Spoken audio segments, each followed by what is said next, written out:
It was an autumn night in 1984, the kind of night that seemed perfect for a long, quiet drive. My friend Ricardo and I had decided to visit a distant relative who lived in a small rural town. We left late, around p.m., believing that the journey would be easy, with little traffic and the cool breeze coming in through the open car windows. The radio played 80s hits, providing a calm soundtrack for what was supposed to be an ordinary trip.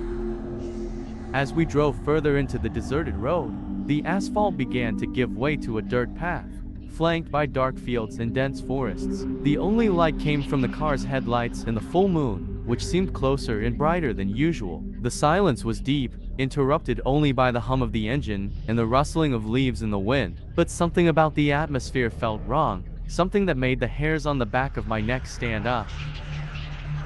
That's when a light appeared on the horizon, small at first, like a lone star, but it quickly grew in intensity. It was a bright white light, not blinking like an airplane or emitting the buzz of a helicopter. It seemed suspended in the air, watching, and to our shock, it began to follow us. "Try speeding up, see if we can lose this thing," Ricardo said, his tone a mix of curiosity and apprehension. I pressed down on the accelerator, but the light matched our speed, keeping the same distance. Fear started to creep in, turning the night's tranquility into something terrifying. There was no logical explanation for what was happening. After a few minutes of mounting tension, I decided to stop the car. I needed to understand what that light was. I pulled over to the side of the road, turned off the engine, and for a moment, everything was silent. The light also stopped. It was as if it was waiting, calculating its next move.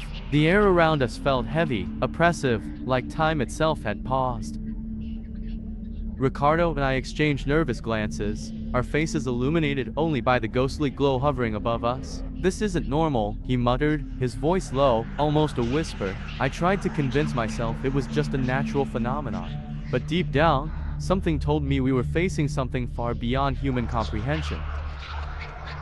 We tried to continue driving, but the light kept following us. Every turn, every acceleration, it stayed there, relentless. The feeling of being hunted became unbearable. My heart pounded wildly, and my hands were sweating on the steering wheel. Then, in a moment of panic, I lost control of the car. It skidded violently, veering off the road and heading dangerously toward the ditch. I remember gripping the wheel with all my strength, bracing for the inevitable impact, but to my surprise, it never came. At the moment when the car should have collided, everything around us changed. There was no more road, no more trees or sky. We were floating in total darkness, a darkness so deep it seemed to absorb all light and warmth.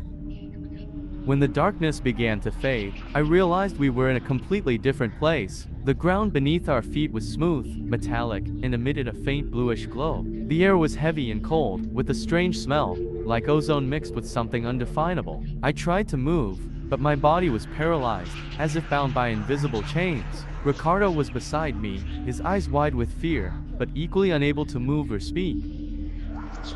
Then we saw them, tall, slender beings with grayish skin and large, piercing black eyes. Their bodies were thin, almost skeletal, and they moved with a frightening fluidity, as if gliding through the air. They didn't speak as we do, but emitted a series of guttural sounds and whispers that seemed to reverberate in our minds more than in our ears. It was as if they were communicating directly with our brains, invading our deepest thoughts.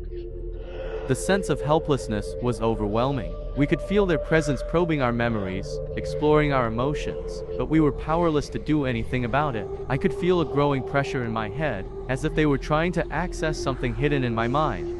Something even I didn't know. The terror I felt was unlike anything I had ever experienced before. It wasn't just the fear of the unknown, but the absolute dread of being at the mercy of beings so powerful and enigmatic.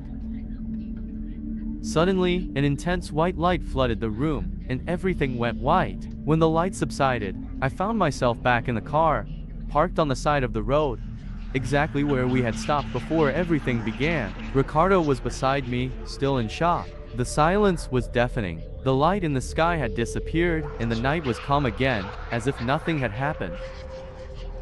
But something had changed within me, a lingering feeling that I was no longer the same, that a part of me had been left in that unknown place. We tried to return to normal, to go on with our lives as before, but the experience haunted us constantly. Sometimes, when I close my eyes, I can still see those black eyes watching me, as if they were waiting for the right moment to return.